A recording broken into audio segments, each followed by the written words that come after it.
Welcome back to my YouTube channel, Dr. Mary Mugo, where we positively touch lives, businesses, and the society.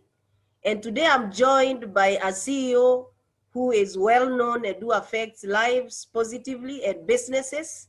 One, Sir George Wachiuri, the CEO Optiven Group, and he wears many other hats, which you all know. Welcome to my YouTube channel, George. Thank you, Dr. Mary, and for the good work that you are doing to inspire people, to encourage people, to change lives. And you are causing a movement, and many people are quoting you as the best mentor in East and Central Africa. So keep it up, Dr. Mugo. Wow, that is humbling, and it's good to have you and to have you as a friend. It's you are one person I look up to for many things. Thank you so much. So today, our viewers, we all know the pandemic has been there for some time. Businesses are struggling, others are doing well.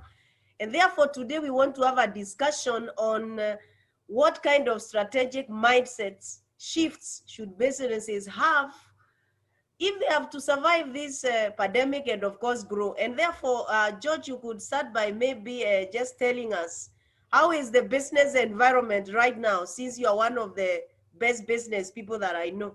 Thank you, Dr. Mugo, and all our viewers on this YouTube. You know that we are living in a very interesting times whereby the pandemic has affected most of the businesses. And according to Central Bank of Kenya, they are saying that 75% of SMEs in Kenya, they are struggling. They are not able to manage even to have the cash flow to pay their employees, to pay their rents, to meet their overheads, and some have literally closed down. So this is a pandemic that has affected not only Kenya, but across the globe. And of course, as a business, we know that the bridge has moved. Things have changed. And as an entrepreneur or business people who are listening to us, it is upon us to change so that we are able to cope and offer solutions that are in. And of course, for us at Optiven, we are able to change very quickly and also to focus on what the customers are looking for. Why? Because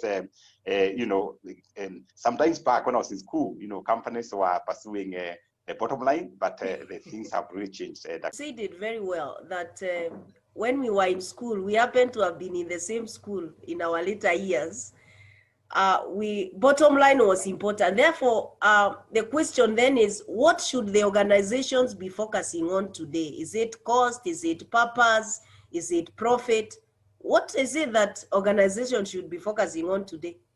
And this is very interesting, Dr. because I saw the same discussions in the Forbes magazine on what organizations should be focusing on instead of the balance sheet, the bottom line. And these top CEOs globally, they were discussing, and they were saying, and I can quote them, that the organizations must change from looking at the balance sheet, at the P&L, at the money they made for the shareholders. We were saying that the role of business is to maximize the wealth of shareholders. Now that one has moved, and the current role of businesses like Optiven is to empowering communities. It's about job creation.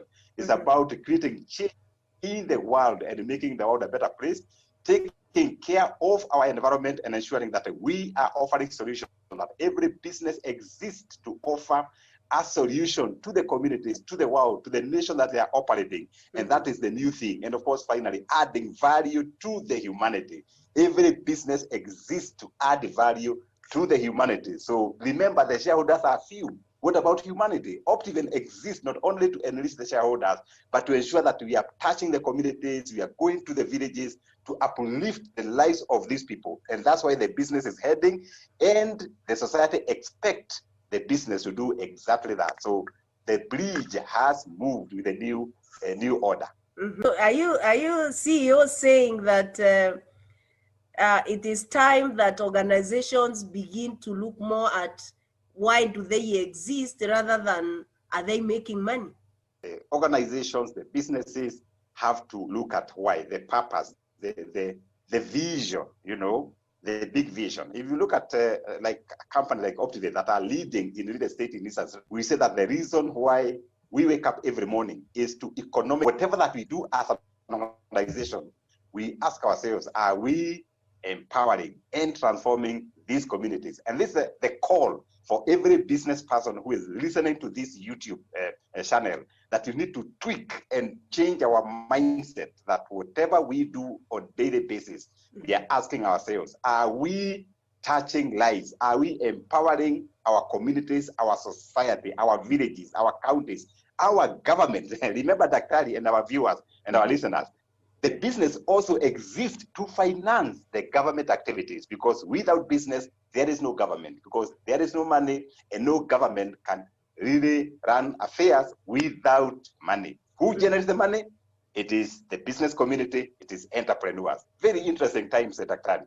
I also read somewhere that if actually you solve a problem, if you meet a need, somehow you are also paid for it.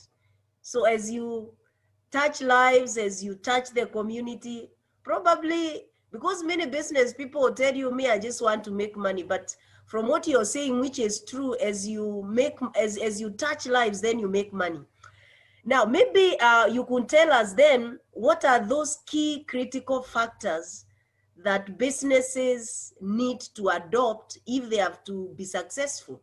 There are a few things that, practically, personally as an entrepreneur, as a business person, we have adopted in what we do, and I would encourage other people to adopt. And one of them is open communication, communication with the people that are working towards the vision of any organization. Number two, every business must be able to realize that days are gone when the businesses were led by CEOs that had a big man mindset. So the big man mindset is over. The current leadership in any business is that a CEO or a business leader is the person who inspires the people, is the person who influences the workers or the staff or partners, is the person who really leading from the front. So if you're talking about a certain assignment, if you're talking about marketing, you should be the first one to lead the army. Number three, days are gone when people working for any organization, they were viewed as staff. Now we have changed. They are now viewed as partners, because they own the business. They own the business that generate money to pay them. So they are the partners, not the staff. And then number four, the new changes is that, we have to view customer not only helping them or supporting the customers, but we as business people or people working for business to be like helpers. You see, like our houses, we have house managers. That is our role in business, that the customers may require your property, may not require your property, but maybe they may require other services. So you are there to offer 360 degrees support. A customer may be requiring counseling. So you won't say that we won't do counseling at Optiven and the customer is growing mad. You have to be a counselor to that particular customer, because you are a helper. They say that people buy people. When you support a customer today, they may be empowered tomorrow, and they'll come back to Optiven or the organization and say, by the way, these people supported me, and they now buy your service or your product. That's a new change. That's a new way of looking at businesses and the new world that is we are in right now. You're saying great things. I think you should be a professor. You're saying that people are buying people. Basically meaning that business is about relationships, And you've said something very interesting, exactly, George, that the big man syndrome of leadership cannot fit in today's environment. And therefore, I'm happy that you are a CEO and you are also an owner. So what role then do the owners play? Because there are scenarios where, and like for you, you are the CEO and you are an owner. You are a CEO, but the owners are pressurizing you. What do you think should be the role of an owner now that you are one, to help the CEO look at things the way you are looking at them? The best thing is that the owner means the shareholders. I think the shareholders are also learning, the new ways of doing things. Because if you look at the companies that have collapsed, nobody that has collapsed, it's because of that syndrome whereby owners want to milk everything, leaving the people working for the vision with nothing. And I'm happy that I've attended a few virtual AGMs, and there's a lot of education for the owners of the business, even people who own stocks at Nairobi Stock Exchange, to realize that the businesses have got an extra assignment, not only make money. And that's why you see that owners, so that they are able to understand that things have changed. And of course, you have seen a lot of trainings being done that, many companies not only looking at the bottom line, but they are also, segregating some money to do community work. You find many organizations have big foundations, Optiven Foundation, Safaricom Foundation, Equity Foundation. Why? Because there is a reason why the company exists. So the demand from the owners to the CEOs now is becoming moderate, because they have realized that a lot of business is bigger than just maximizing shareholders' wealth. Thank you very much for being there for us. Like this video, share this video, subscribe, and of course, buy some land. It is important. God bless you.